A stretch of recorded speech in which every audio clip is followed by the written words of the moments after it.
Hello, and welcome to VTO Labs. We are a cutting-edge technology firm supporting you with the most advanced digital forensics tools available.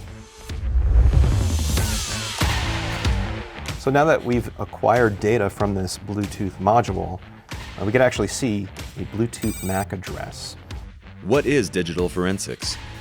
Consider it a whole new arsenal of investigative tools at your fingertips to find the information you and your clients need to do your job even better.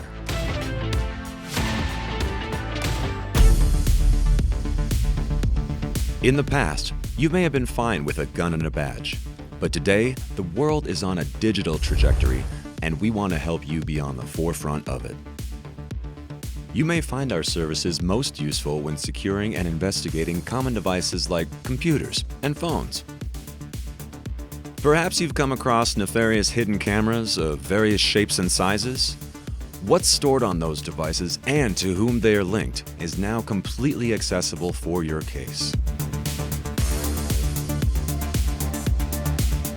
VTO uses various top-of-the-line lab equipment, tools, chip-off methods, and software to extract the data from a device.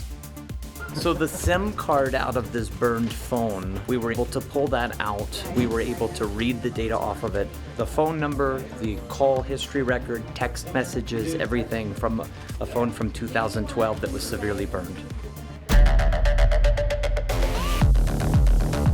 Through years of research in the lab and in the field, So at this point in time, we're just now starting to get the first firefighters on scene.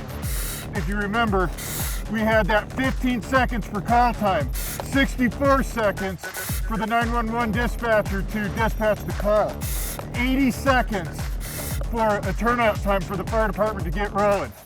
This is a deteriorating situation right now.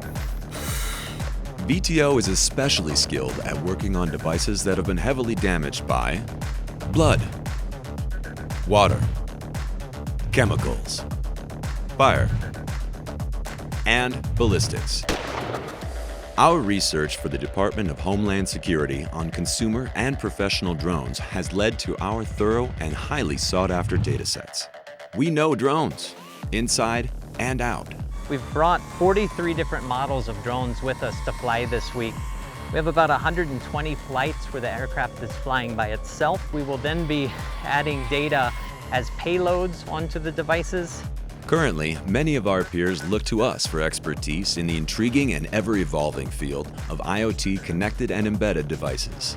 This particular Ring doorbell is a serial flash device, and by using SPI protocol, we can interact directly with that chip once it's been pulled off of the board. And with every device we take into the lab, there are protocols in safe handling that we'll share with you which increase the level of success in getting the data from contaminated devices and ensure your safety on scene. For further information, visit